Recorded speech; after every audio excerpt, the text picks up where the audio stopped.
This problem and all other Calc 135 problems here at Rutgers can be found in Sarai Studies. Link is in the description box below. The first two basic limits we're going to go over are one-sided limits and general limits. So we have something called the limit as the x values approach b from the left side of the function of the graph, and we also have something called the limit as the x values approach b from the right side of the graph. So minus means left, plus means right. So how do we calculate this? Well, visually what this means is I'm taking my x values and I'm looking as my x values get closer and closer and closer to b from the left side. What are my y values getting closer and closer to from the left side?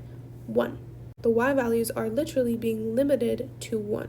Now this one's asking, what is the limit? What are the y values being limited to as the x values get closer and closer to b from the positive side? So as the x values get closer and closer and closer to b from the right side, what are the y values getting closer and closer to from the right side? Also 1. And so we call this the left-handed limit, or the left side limit, and we call this the right-sided limit. And there's a rule that if both the one-sided limits are equal to each other, then we can say in general the limit is 1. So we have what's called the general limit, which is the limit as the x values approach b, period, no matter what side you're coming from, is equal to 1. Because no matter if you're coming from the left or if you're coming from the right, the graph is being limited to 1 from both sides. So in general, we can say that the limit is 1. So this is the left-sided limit, and this is the right-sided limit, and this is the general limit. Here, however, let's take a look at the limit as the x values approach b from the left side and from the right side. So remember, b can be just any x value. It could be 2, it could be 3, whatever. So as the x values approach b from the left side, so as the x values get closer and closer to b from the left side, the y values from the left side are getting closer and closer and closer to 5. This is what we call our left-sided limit.